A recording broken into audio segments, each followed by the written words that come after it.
then I'll call on the representative of the Interagency Institute. Thank you, Chair. We are gathering this week in Geneva with the opportunity to make a legally binding instrument on lethal autonomous weapons systems.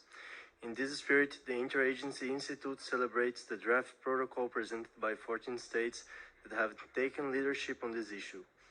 The draft demonstrates tangible progress and sets expectations of meaningful outcomes reflecting the work of this group.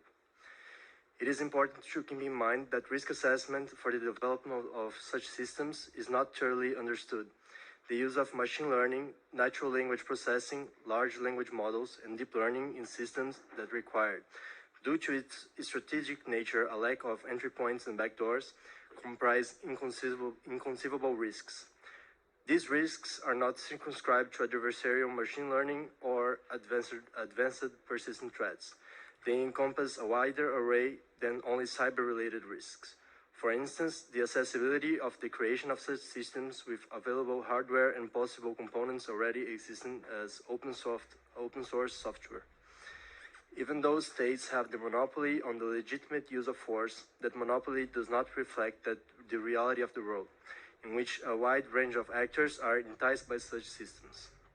The access of paramilitary groups and other non-state actors to such systems is a daunting thought. Therefore, it is critical that we go through with a legally binding instrument, even though not all risks have been identified.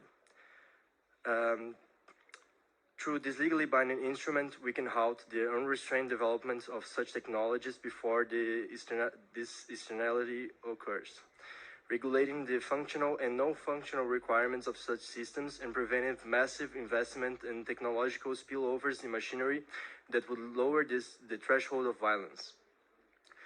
The use of deep learning creates a challenge in the understanding of these systems once the process through which the machine will take decisions is based on a series of highly abstract mathematical calculations that the machine itself has created to convert its inputs into the desired outputs, diminishing meaningful human control.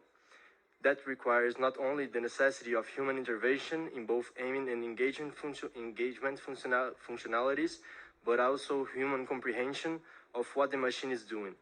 It is imperative that the specifications for such systems have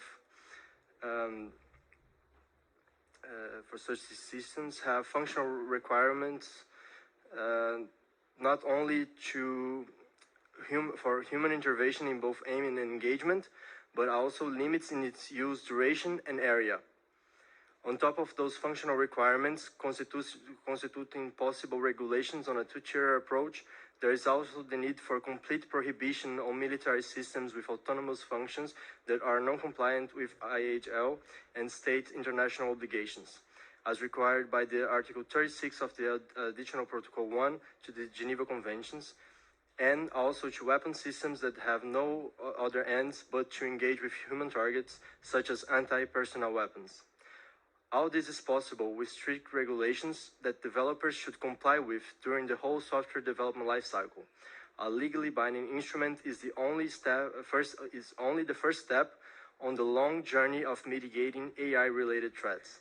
The Interagency Institute calls on member states to demonstrate tangible progress from these 10 years of negotiations and make this first step as a preemptive measure before it becomes impossible to do so.